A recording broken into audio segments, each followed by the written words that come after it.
দৰ্শকসকল নমস্কাৰ। আজি আমি আকৌ পোহৰৰ প্ৰতিফলন নামৰ যিটো পাঠ আছে দশম শ্ৰেণীৰ NCERTৰ যি পাঠ্যক্ৰম তাৰ আধাৰৰ প্ৰতিফলন পাঠটিৰ আন এটি খণ্ডলৈ আমি আগবাঢ়িছো।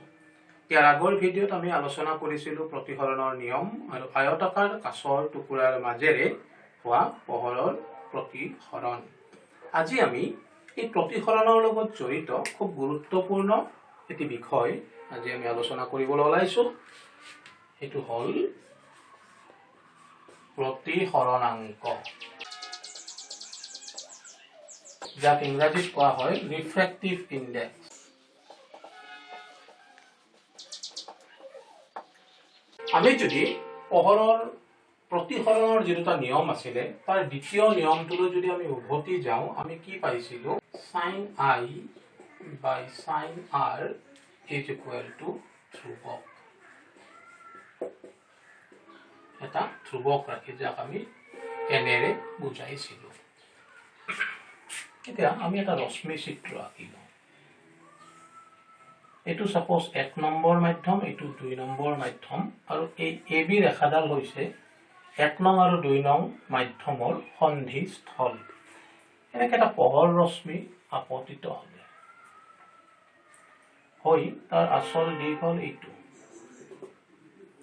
যদি 1 নং মাধ্যমটো লঘুতৰ হয় আৰু 2 নং মাধ্যমটো যদি ঘনতৰ মাধ্যম হয়, আমাৰ কি হ'ব? প্ৰতিফলিত ৰশ্মিডাল অভিলম্বৰ কাষ চাপি আহিব। তেতিয়া এইডালক মই নাম দিলো NO N। O টো হৈছে আপতিত ৰশ্মিটোৱে সন্ধিস্থলৰ যিটো বিন্দু পৰিছে সেই বিন্দুটোক আমি কৈছো O বুলি, অৰ্থাৎ O হল আপতন বিন্দু। এই কোণটো হল I আপতন কোণ,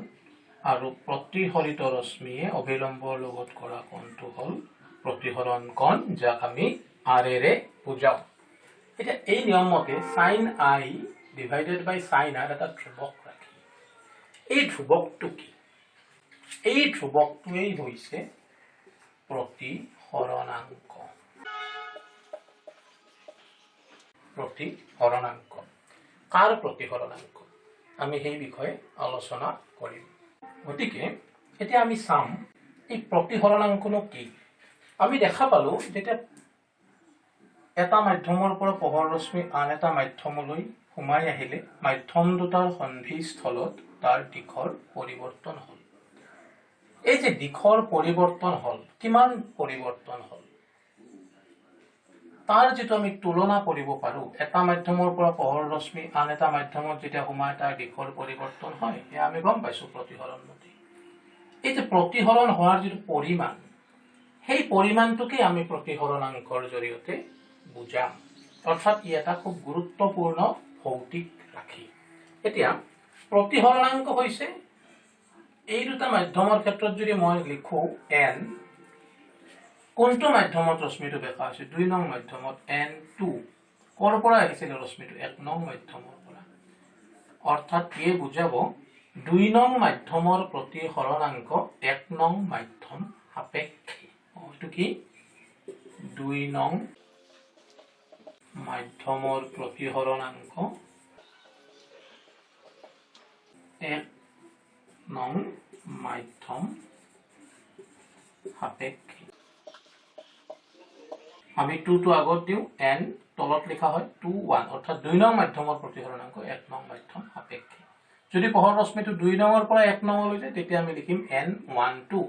2 ৰ পৰা 1 লৈ গৈছে, তাৰমানে 1 নং মাধ্যমৰ প্ৰতিফলনাংক হ'ব 2 নং মাধ্যম সাপেক্ষে। ইয়াত যেহেতু 1 নং মাধ্যমৰ পৰা 2 নং মাধ্যমলৈ আহিছিলে, গতিকে 2 নং মাধ্যমত পোহৰ ৰশ্মিটোৰ দিশৰ পৰিৱৰ্তন আমি অনুভৱ কৰিছো, দেখা পাইছো ৰশ্মি চিত্ৰত। গতিকে n21,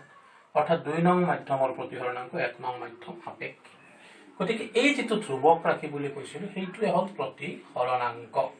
আচলতে এই প্ৰতিফলনাংক আমি অকমান বেলেগ ধৰণেও আমি এতিয়া চিন্তা কৰিব পাৰো। n21 মানে হৈছে কি? 2 নং মাধ্যমৰ প্ৰতিফলনাংক 1 নং মাধ্যম সাপেক্ষে। অৰ্থাৎ মই ওপৰত লিখিব পাৰো 2 নং মাধ্যমৰ প্ৰতিফলনাংক কাৰ সাপেক্ষে 1 নং মাধ্যম সাপেক্ষে 1 নং মাধ্যমৰ প্ৰতিহৰণাংক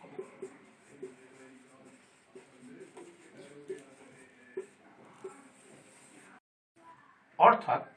যেহেতু n21 কি বুজাইছিলে 2 নং মাধ্যমৰ প্ৰতিহৰণাংক 1 নং মাধ্যম সাপেক্ষে তাৰমানে 1 নং মাধ্যমৰ প্ৰতিহৰণাংকৰ তুলনাত 2 নং মাধ্যমৰ প্ৰতিহৰণাংক কিমান গুণ গতিকে 1 নং মাধ্যমৰ প্ৰতিহৰণাংকৰে 2 নং মাধ্যমৰ প্ৰতিহৰণাংকক আমি ভাগ কৰিব লাগিব অৰ্থাৎ এটা তুলনামূলক ৰাখি গতিকে n21 মানে মই এইখিনি পালো মই ইয়াক এনে ধৰণে লিখিব পাৰিম n2 2 নং মাধ্যমৰ প্ৰতিহৰণাংক বাই n1 গতিকে n21 সমান মই এইখিনি পালো এতিয়া আমি এটা নতুন বিষয়লৈ যাম বিষয়টো হৈছে পৰম প্ৰতিহৰণাংক absolute refractive index পৰম প্ৰতিহৰণাংক মই যদি ঘটনাটো এনেকৈ চাওঁ যে 1 নং মাধ্যমৰ পৰা 2 নং মাধ্যমলৈ পোহৰ ৰশ্মিটো আহিছিল ৰশ্মি চিত্ৰত আমি যেটো দেখাতে যদি 1 নং মাধ্যমটো বায়ু বা শূন্য মাধ্যম হয় কি হ'ব পাৰে বায়ু মাধ্যম বা শূন্য মাধ্যম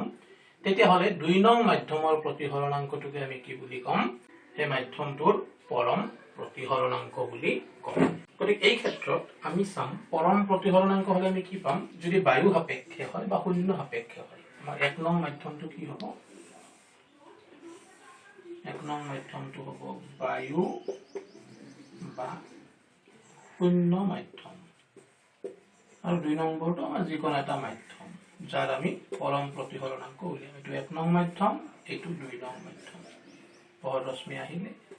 এটো তাৰ চললি এনে ধৰণে গল বুলি মই ধৰি ললো এটো আই এটো আই গতিকে পৰম প্ৰতিহৰণাংক আৰু পৰম প্ৰতিহৰণাংক কোনোবা এটা মাধ্যমৰ পৰম প্ৰতিহৰণাংক সপোজ n বুলি মই কলো তাক আমি জোখো তাৰ প্ৰকাশ ৰাখিটো হ'ল বায়ু বা শূন্য পোহৰৰ দ্ৰুতি divided by এই মাধ্যমটো পোহৰৰ দ্ৰুতি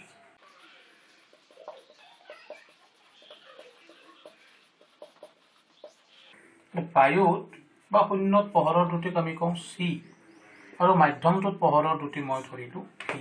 গতিকে তেনে ধৰণে পোহৰৰ দ্ৰুতিৰ অনুপাত উলিয়াই এটা প্ৰথমটো হ'ল বায়ু বা শূন্যত পোহৰৰ দ্ৰুতি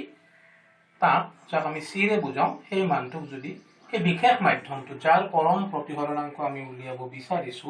সেই মাধ্যমটো পোহৰৰ দ্ৰুতিৰে ভাগ কৰিলে আমি মাধ্যমটোৰ পৰম প্ৰতিহৰণাংকৰ মান পাম এতিয়া আমি আকৌ আমাৰ আগৰ এইটোলৈ উভতি গৈছো n21 2 নং মাধ্যমৰ প্ৰতিহৰণাংক 1 নং মাধ্যম সাপেক্ষে মই যদি ইয়ালৈ উভতি যাওঁ মই কি পাম n21 সমান মই কি পাইছিলো n2 by n1 এটা n2 মাধ্যমক মই কি লিখিব পাৰো যেহেতু মই জানো n = c by v n = c by v গতিকে n2 মানে হ'ব c by v2 c by v2 এই মাধ্যমটো পৰম প্ৰতিহৰণাংক 2 নং মাধ্যমৰ পৰম প্ৰতিহৰণাংক c আৰু 2 নং মাধ্যমৰ পোহৰৰ দ্ৰুতি মই ধৰিছো v2 ঠিক সেইদৰে n1 হলে কি হ'ব c n1 প্ৰথম মাধ্যমৰ পৰম প্ৰতিহৰণাংক গতিকে এটো হ'ব প্ৰথম মাধ্যমৰ পোহৰৰ দ্ৰুতি মই ধৰিছো v1 ইয়াৰ পৰা মই কি পাম এটো হ'ব c by v2 এটো অলতা হৈ যাব v1 by c c c cancel হৈ গল মই কি পালো v1 by v2 কাৰ মান n21 অৰ্থাৎ n21 অৰ্থাৎ 2 নং মাধ্যমৰ প্ৰতিহৰণাংক 1 নং মাধ্যম সাপেক্ষে সমান মই কি পালো প্ৰথম মাধ্যমটো 1 নং মাধ্যমৰ পোহৰৰ দ্ৰুতি ডিভাইডেড বাই 2 নং মাধ্যমৰ পোহৰৰ দ্ৰুতি গতিকে মই এনে ধৰণে লিখিব পাৰো n21 is equal to n2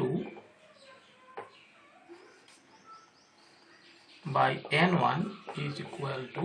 v1 by v2 ইয়াৰ পৰা মই 2 নং মাধ্যমৰ প্ৰতিহৰণাংক 1 নং মাধ্যম সাপেক্ষে এটো মই কি লিখিব পাৰো সেই মাধ্যম দুটাৰ পৰম প্ৰতিহৰণাংকৰ অনুপাত আৰু এই 2 নং মাধ্যমৰ প্ৰতিহৰণাংক 1 নং মাধ্যম সাপেক্ষে তাক মই মাধ্যম দুটা প্ৰথম মাধ্যম আৰু দ্বিতীয় মাধ্যম এই দুটা মাধ্যমত পোহৰৰ দ্ৰুতিৰ অনুপাত হিচাপেও প্ৰকাশ কৰিব পাৰো অৰ্থাৎ প্ৰতিহৰণাংকটো কি হল পোহৰৰ দ্ৰুতিৰ এটা আপেক্ষিক মান যি দুটা আমি মাধ্যম লৈছিলো সেই দুটা মাধ্যমত পোহৰৰ দ্ৰুতিৰ আপেক্ষিক মান বুজায় গতিকে প্ৰতিহৰণাংক হৈছে আমাৰ এটা মাধ্যমত যেতিয়া পোহৰ ৰশ্মি সোমাব সেই মাধ্যমটোৱে পোহৰ ৰশ্মিটো তাৰ আসল দিশৰ পৰা কিমান দূৰ বেকা কৰি দিব পাৰে কিমান বিচ্যুত কৰিব পাৰে ফিজিক্যালি ভৌতিকভাৱে সেইটোৱে হৈছে সেই মাধ্যমটোৰ প্ৰতিহৰণাংক আমি n21 পালো এটা মই যদি n12 লিখো মই ইয়াতে লিখিছো এইখিনি ঠাই n12 গতিকে মই কি পাম 1 নং মাধ্যমৰ প্ৰতিহৰণাংক 2 নং মাধ্যম সাপেক্ষে গতিকে 1 নংৰ প্ৰতিহৰণাংক n1 কাৰ সাপেক্ষে 2 নং মাধ্যম সাপেক্ষে n2 এটুত মই কি পাম n1/n2 গতিকে মোৰ ইয়াতে কি হ'ব মই যদি ইয়াৰ পৰা চাই মই মানে বিচাৰো n2/n1 হলে v1/v2 আছিল গতিকে n1/n2 হলে এটো হৈ যাব কি আমাৰ কি পাম মই v2/v1 গতিকে প্ৰথম মাধ্যম সাপেক্ষে দ্বিতীয় মাধ্যমৰ প্ৰতিহৰণাংক আৰু দ্বিতীয় মাধ্যম সাপেক্ষে প্ৰথম মাধ্যমৰ প্ৰতিহৰণাংক এই মান দুটা চালে আমি বুজি পাওঁ এটা আনটোৰ প্ৰতিক্ৰম ইয়াত আছিল n1/n2 ইয়াত হল n2/n1 ইয়াত n2/n1 আৰু দ্বিতীয় মাধ্যম সাপেক্ষে প্ৰথম মাধ্যমৰ প্ৰতিহৰণাংক হল n1/n2 গতিকে মই এনে ধৰণে লিখিব পাৰো এতেকে n21 1/n12 এটা আনটোৰ প্ৰতিক্ৰম গতিকে মই যদি এটা উদাহৰণ লওঁ n glass with respect to air কাঁচ মাধ্যমৰ প্ৰতিহৰণাংক বায়ু সাপেক্ষে এটো হ'ব কি সমান 1/NaG ইয়াৰ অলতাটো ইয়াত প্ৰথম মাধ্যমটো আছিল এয়াৰ অৰ্থাৎ বায়ু দ্বিতীয় মাধ্যমটো আছিল কাঁচ কাঁচৰ প্ৰতিহৰণাংক বায়ু সাপেক্ষে ইয়াত হৈছে কি বায়ুৰ প্ৰতিহৰণাংক কাঁচ সাপেক্ষে ইয়াত প্ৰথম মাধ্যমটো হৈছে কাঁচ দ্বিতীয় মাধ্যমটো হৈছে বায়ু অৰ্থাৎ বায়ুৰে তাৰ কি হৈছে দিশৰ পৰিৱৰ্তন হৈছে গতিকে আমি এই ধৰণে লিখিব পাৰো গতিকে NGA অৰ্থাৎ refractive index of glass with respect to air বায়ু সাপেক্ষে কাঁচৰ প্ৰতিহৰণাংকৰ মান যদি মই জানো তেন্তে কাঁচ সাপেক্ষে বায়ুৰ প্ৰতিহৰণাংকৰ মানটো মই এই সূত্ৰটোৰ দ্বাৰা উলিয়াব পাৰিম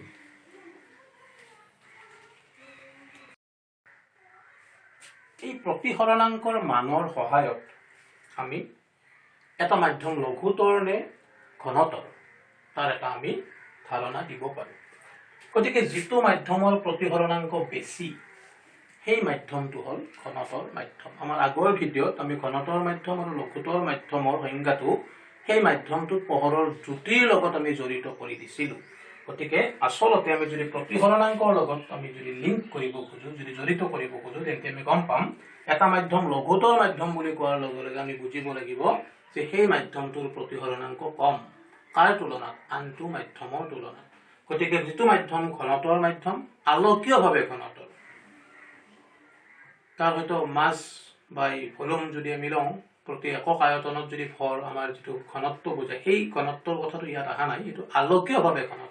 ঘনতৰ বা আলোকীয়ভাৱে লঘুতৰ তেনে ক্ষেত্ৰত ধাৰণাটো হল যিটো মাধ্যমৰ প্ৰতিহৰণাংক কম ইয়ে হল আলোকীয়ভাৱে লঘুতৰ মাধ্যম আৰু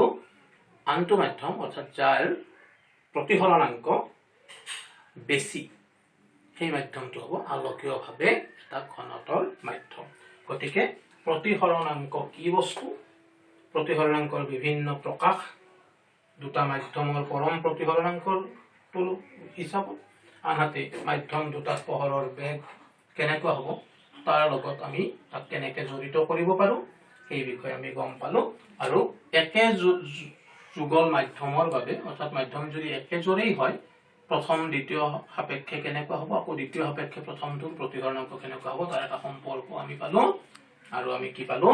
যে লঘুতৰ মাধ্যম আৰু ঘনতৰ মাধ্যমৰ যি ধাৰণা আলোকীয়ভাৱে ঘনতৰ আৰু আলোকীয়ভাৱে লঘুতৰ তাৰ ধাৰণাটো আমি প্ৰতিহৰণাংকৰ সহায়ত কেনেকৈ দিব পাৰোঁ। গতিকে এইখিনিয়ে প্ৰতিহৰণাংকৰ ওপৰত আমাৰ NCERTৰ কোৰ্সৰ 10ম শ্ৰেণীৰ যিটো বিজ্ঞানৰ পাঠ্যক্ৰম